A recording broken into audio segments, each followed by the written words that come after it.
So if you don't know, Salon Suite is basically a little micro salon room that you rent, and it's turnkey. You go in there, decorate it how you want, and just start a business. So I think it's great for people who aren't about like the team vibe, want to kind of stay in their own lane, do their own thing, have a vision for like their own vision, certain products they want to use. They don't want to earn promotions based off of levels and things like that. It gives them flexibility with their scheduling, and there's definitely a lot of pluses and perks to it. But it's like, let's call it what it is. It is most commission salon owners' biggest nightmare. Yeah. I mean, if you look at it that way, yes. Yeah. Yeah. Which is, we're here to break down for y'all. Yeah. And to be perfectly honest, I feel like if salon suites were available 10 years ago, Privé probably wouldn't be here. Well, it was available on the West Coast. They were always big out there. Yeah. They started trickling down to the East Coast, more recently becoming legal in Pennsylvania in 2016 under Act 91, which is... Oh, look at the stat queen herself. Listen, Wikipedia. Guys, I'm up to date on my legal terms. So Act 91 change is your the nickname. cosmetology law that just basically protects the cosmetology industry. So under Act 91, they did update it for Pennsylvania, and now they're allowing individual salon suites. Thank you so much for that information. I got you, bro. Anytime. Anytime. Oh, I love it. All right. So as you said, it's a salon owner's worst nightmare. I'm pretty sure that once salon suites were legalized here, it like rocked a lot of salon owners' worlds. Oh, it did for us. It still is. I mean, I remember when we were first learning about it, I was in a panic state. Like, we're going to lose our salon to all these salon suites. Right. Guys, I can remember, like, I'm pretty sure I was on a phone call. I don't know if you guys were on this phone call, but I'm pretty sure there was, like, an arranged phone call of, like, all of these commissioned salon owners that were, like, devastated that this was coming to our, and what we were going to do. And, like, I was, like, terrified, you know? Yeah. I was like, oh, my God, like, this is awful. What the hell are we going to do? We're going to lose our entire team and our business. Yeah. Well, lucky for us, our whole perception was a little shook. And it happened right before COVID, actually. Yeah. Let's talk about why the fuck we decided to do it. And why we decided to open 2 doors down from our salon. It was a big decision. Luke, is my knee ashy? It looks moist. I can't. Did you moisturize today? I did, but I feel like I'm dry. I went tanning. Well, Don't tell show mommy. you what I got. I knew you went fucking tanning. I knew it. I was looking at you in the last episode. When I was naked in there. And All right, so yeah. just so everybody's clear, commission salons are still legal. Salon suites are legal, and apparently Heather's confirming that tanning salons are It's still legal. a thing. Cool. Still cool. Actually, I'm thinking about opening one. COVID happened. COVID was... Shout out to COVID. Yeah. Oh, God. Sup, COVID was COVID? actually the motivator behind our... Yeah. right, so although let's we bring did it back. talk about... we did talk about salon suites before COVID happened. It was January. Yeah. Right? We were away. Hold on, my favorite thing that Heather does is when she gets so, like, frustrated about something or, like, and she just hits her point, and this is what happened with the suites. We just need to fucking open suites. That was literally the comment that was dropped. Should we thank Tony Robbins? Because Tony Robbins is the reason why I said I need to open. Shout out to COVID and Tony Robbins. We attended his business mastery in January of 2020? Right before COVID. It was 2020. 2020. And while we were there, one of the things that had me a little shook was them talking about the changes, not just in, it was basically every industry was on the brink of a huge change. It's almost like they knew COVID was going to happen or something. Mm-hmm. And while they were talking, they were saying you need to have a plan B, and you can't always just rely on your one business. Like, you need to have a backup business or something. And the whole time, like, we broke off in little groups, and I wasn't really sure which direction we were headed. But the more I learned and the more they talked, I, for some reason, just, like, overcame this fear of salon suites. And I'm like, if we're not going to, we need to embrace this. Like, we need to join this. Like, we're not going to go down. We're not going to let the suites take our ship down. We're just going to jump on board with them. I think it was that weekend when we were away, we were in Palm Beach, we decided, like, we're going home and we're going to really put some time and effort into looking into this. Yeah, and while you're saying that, Yeah. we did a deep dive. We did a deep dive. We didn't just, I mean, we ultimately, I think all three of us were agreeing that this is something that we need to consider at minimum. Yeah. We came home, we started doing the research. I can remember like being on phone calls at the shore that summer. So I know it like went on for probably 6 or 7 months of pure research. Oh, for sure. Yeah. We were back and forth on it. But I think what I love about it is something that was such a fear of ours. We just kind of took it on, and we're like, we're going to. Yeah. You If know? we're going to be losing people, then it might as well be for a greater good. And, Yeah. what's a different way that you can set your company apart is to have different options. Exactly. So I think that in that moment where our mindsets evolved. Yeah. We definitely sure. grew right there where it was, hey, we're salon commission owners. What we're going to do here is we're going to open up salon suites, Yep. and we're going to provide an opportunity for all of our stylists Yeah. to pursue an independent path if that's something that they feel is the good fit for them. Yeah. So that class back in January was one of the reasons why we decided, and then I think COVID played a big part into it too. Everybody was scared. We had no idea which direction our industry was heading. It was like every time we pulled up social media, it was I'm opening a suite. It was like every salon in Yeah. our area was losing people, not just like, Well, COVID us. rocked the salon industry. They put Yeah. so many restrictions on us. Like, do you remember, like, we were only allowed to have so many people in the salon at one time? Yeah.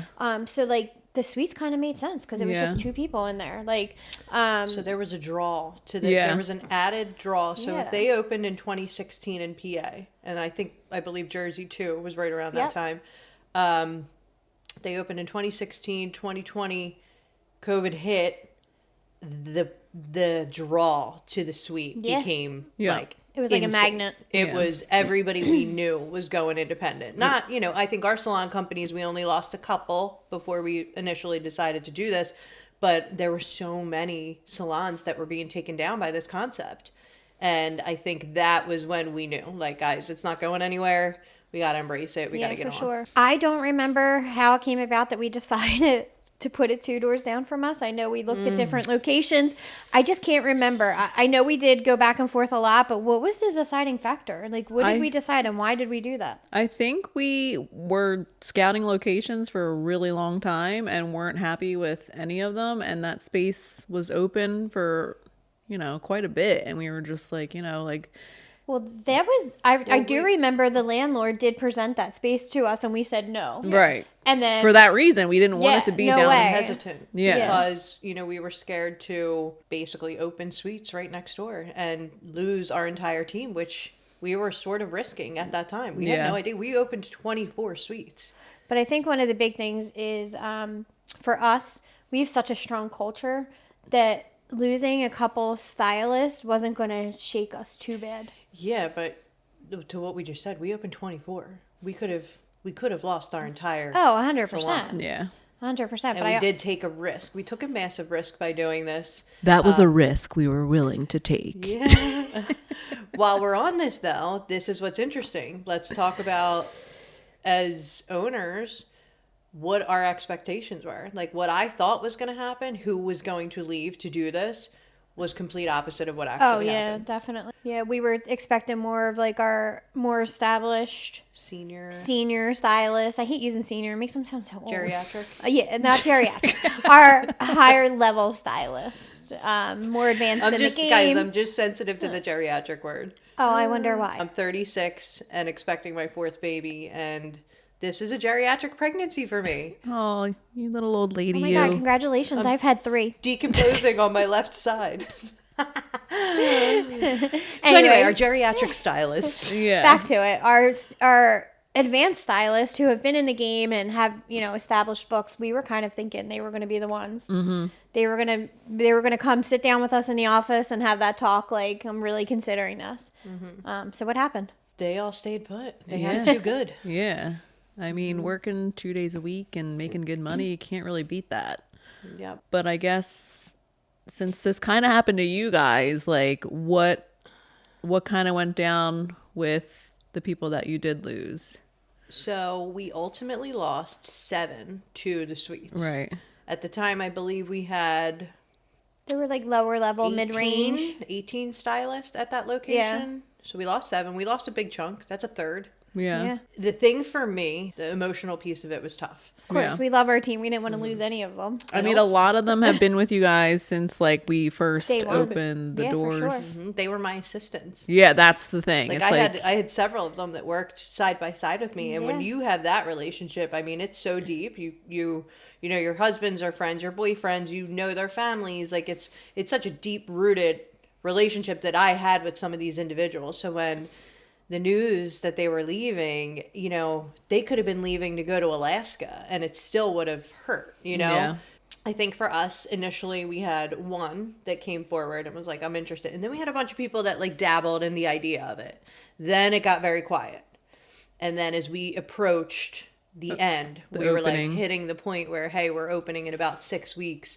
It was 1 week of like I think it was like email, text, 6. phone call. They all hit us 6. up. Just all of them at once, like leaving. So that was really hard. That was emotional for me. I think one of the hard things for us as leaders too are the ones that came in with a little bit of an interest and they wanted us to tell them to do it or not to do it. That was hard. And we really didn't. We weren't going to coach either way. We were going to provide as much info for them that they needed to know what they were getting into. Yes. I mean, we didn't need to tell them what they had at the salon because they were living it every day. Yes. But for some of them, they really did. They just came in and they wanted us to say, like, this is the move you need to make. Yeah. We were fully prepared though. Yeah.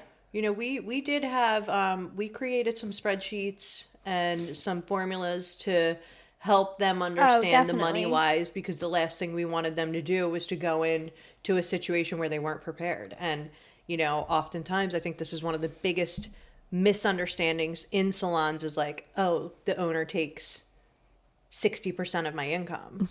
And it's like, oh, but you're forgetting about all of the things that we have to pay for, the overhead. And, you know, just this was something they were going to, you know, it's, you can think in your head, like, okay, I'm going to make 100% of all the money I bring in. Hold on, sister. No. Just back up, because that's not even close to how this is going to look. And we would have been doing them a disservice if we didn't provide some of the breakdowns of what that was actually going to look So like. we gave them the pros and the cons, and Pros being no blackout dates, flexibility, you know, using the products that you want to use, provide the services you want to provide, work the days you want to work. Basically just come and go as you please are some of the pros that I can think of. Wait, can we talk about the biggest one? What? What I think is a huge driving factor for people What? is Decor? no dress code. oh yeah, some of the cons I think are people don't realize like when you're independent, and that's in every aspect. Like you're booking your own clients, you're doing your own marketing. Everything is you. Yeah. There's no salon to support you in that sense. When you're out on maternity leave, you have no one backing you up to send clients to. Yeah.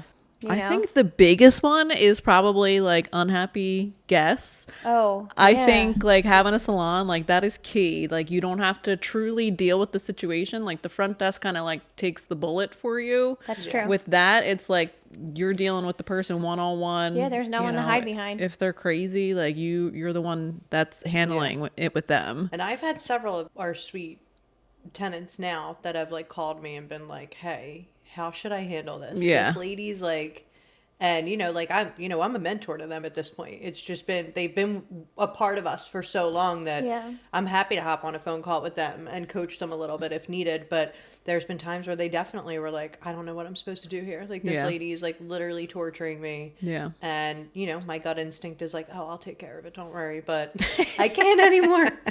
But yeah, so that's a thing. And then Inventory, making sure you're stocked, having all your color, doing all your own ordering. Yeah. Putting the money out front. Like you're not having a salon credit card that we can just put a $7,000 order in. That's all on you. There's a lot of, upfront expenses, getting your business up and running, establishing an LLC, and that's not a con. It's just more added that you have to do. Yeah. Instead of just showing up to work and working your 8-hour shift and going home at the end of the day. Right. So we recently hired somebody who was not from our company, but she left a suite and came to our salon. Yeah. One of our commissioned salons. And speaking to her and finding out some of the challenges that she was dealing with, ultimately, I think that one of the biggest is marketing. You don't have this, this mother system that's getting these new clients for you in a suite setting most of the time. You really have to put the effort in to market and grow. And Yeah. if you're not somebody who's tech savvy and great at self-marketing, then you're likely going to struggle at some point. I think that, word of mouth is obviously powerful, but you still have to pay attention to that to make sure that you're getting. Well, branching off of that, like the community sense of having that marketing and the support there, it's also, you're losing out on the community of the salon and the support within amongst your teams. Yeah. Like, Good point. I mean, we know people that have left and went to suites and they feel so lonely. Like they don't have that sitting in the break room and chit-chatting and, it's We just do at our suites. We got a good crew over there.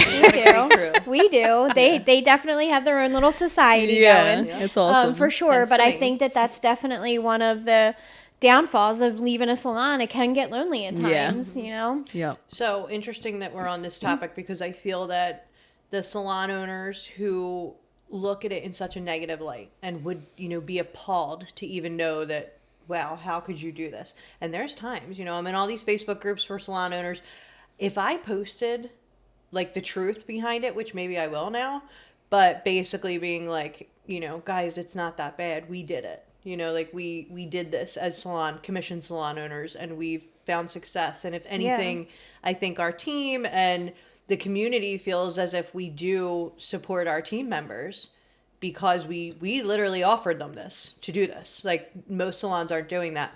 But I think that what happens is it's a true moment where you have to do some self-reflecting. And if you're in a position where you're terrified of a walkout or terrified for the Sola to open up down the street, there's a big issue that you need to figure out. And I think it's likely revolving around your culture. Yeah. Create a culture so fucking good that nobody's gonna leave. Like you couldn't even tempt them to leave. You couldn't pay them to leave. Well, I had stylists actually that work for us come up to us that didn't leave to go to the salon suites. They stayed with us. And the feedback I got from them was like there was like a newfound respect for us as owners in the sense that we do care and we do want them to have other options. And if they want to, pursue a different avenue, we're there to support them. And not only to support them, but we're here to pave the way for you. Yeah. So they love that we, offer that. And it definitely. I mean, the Privé mantra really is. We got you with or without us.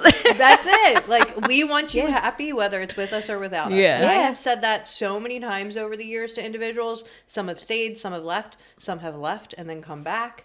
Like, we've created this culture where I think they feel safe and they know that we are not going to, we're not in it for ourselves. We're in it for them. Yeah. And, our profits or whatever, they come, but it's the priority is never profit. The priority is making sure that our team and culture is thriving, and essentially it's really served us well. Oh, for sure. We actually have one team member right now. This is her third term back. And I mean, I've always wondered like, well, why did she leave in the first place? But every time she left, it was because she was trying to dabble in a different industry. Yeah. But her heart and soul is with us. And she always comes back. And I think she's here to stay this time. I do. Yeah, So. I agree. Should we talk about like what it took to open the suites and little girl math for you guys? Yeah. So Big mistake. Here's the girl math, okay? It costs X amount to open a salon in 2019. Yep. So we times it by 2 because it's double the amount of space, right? Little did we know we should have times that number by 4. well, listen, to be honest, we were working with, we had a consultant, consultant. We had for some we had an advisor at the time helping us. And even him, I feel like what happened during COVID and what's happening right now is pure insanity. Yeah. In Inflation. regards to a build out for anything. Yeah. Whether you're building a house, whether you're building a salon, whether you're building a suite facility, any sort of build out. Yeah. The price is so insane. Right. And I don't think there's any way we could have prepared for that. Nope. No. That was like taking a bullet. I mean, we also just opened a salon. We opened our third salon location 2 months ago. And that, Even that's gone up probably double. A lot. Everything's up. But I don't think what we didn't consider is like you don't need you're going to need what? 24 shampoo bowls. You're going to need 24 chairs, 24 cabinetry. 24 plumbing setups. Yeah, 24 Not just shampoo bowls. You need plumbing run to 24 different spaces. electric, like all that. HVAC. I mean, there's so much that goes into it. And I mean, I feel like we were pretty experienced with the salons. This was our first suite, so it was definitely an eye-opener. I think the next time it will be a lot easier for us. Yeah. When it's all said and done, it was 30% higher than what we had originally planned for. Yeah. I think we planned for 15%, and it pretty much doubled it. Yeah. But ultimately, we did. It was 30% higher than what we had originally planned for and allotted for. So we got ourselves into a little bit of a sticky situation, full transparency. Yeah. You know, by the end of that, and we had to financially figure it out, which we're down to do. Yeah. I mean, we've done it before, we'll do it again. Yeah. And we'll do it again. Yeah. And the other issue with us is that everything we do has to be aesthetically pleasing. Oh, it's psychotic. It's so psychotic. But it's so good. And that's such a draw for us. People want to be part of that brand. The draw that we had to, like, we didn't just open suites. We gave them our brand. So, like, that was huge. So let's talk about that, because I feel that this was They're something still that part of Privé. this was something that we were very Do we keep it completely separate or do we incorporate it to us? Yeah. the name regarding the name. So the name for us, we were trying to decide if we were going to affiliate the original brand, which is Privé, with Society Suites, which was our suites, and we ended up opting to include Privé in the name. And ultimately, what were our concerns with it? I had several concerns. I think we were concerned about the team's reaction to that. Like, are they now associated with like anybody? Like, can anybody come off the street and be a part of the Privé brand? I think that was one of the biggest concerns. That was the biggest one. Yeah, for sure. Yeah. And ultimately, you know, us deciding to do that. But what we did strategically was we didn't just permit anybody to come into that space. Oh, yeah. Luckily for us, we had a lot of interest in the suites. I think it was obviously the aesthetic is completely different than... Yeah. Even like luckier, not a lot of hairstylists. Yeah, we're very diverse. Yeah. And I think the brand was huge for the suites with the draw, the attraction of why we had such, almost to the point where we could pick and choose who we wanted in there. Because we had a lot we're of very applicants. established. We're market and- leaders. Yeah. And we're established, and people, I think, you know, see that as a brand that they would like to be a part of, which was beneficial for us. Now, you know, if any salon owners out there are considering doing this, you don't have to do that. You can do it however you want. It could have just been Society Suites, and it would have been great, you Kept know? it completely separate, but we pulled it under the Privé umbrella. Yeah. And it worked for us. And Yeah. there's The huge other success. thing that is big for us is we're industry people. Yep. That is a major draw. We're industry people. We're here. We're down to support you. We want to see you grow. We want to see you succeed. Whereas most of the people who are running and operating these franchises are nothing but... Boomers behind a desk that just want to make money. It's an investment opportunity, and that's all. Sorry, not sorry. Yeah. No, it's true, because when we opened our suites, we gave them a blueprint. Like, we gave them additional support where, you know, you can sign up for coaching, and we partnered with some of our brands, and we've, you know, even used our like representatives to go in there and help them get up and started and running. Yeah. And So like- we provided resources for sure. And we've been, you know, I wouldn't call myself a mentor or a coach, and I don't have any interest in that. But I do feel that we've been able to provide valuable insight to them. That is, it's something that you only get if you're in this industry. Yep. So there's been value for sure. All right. So would we do it again? Regrets?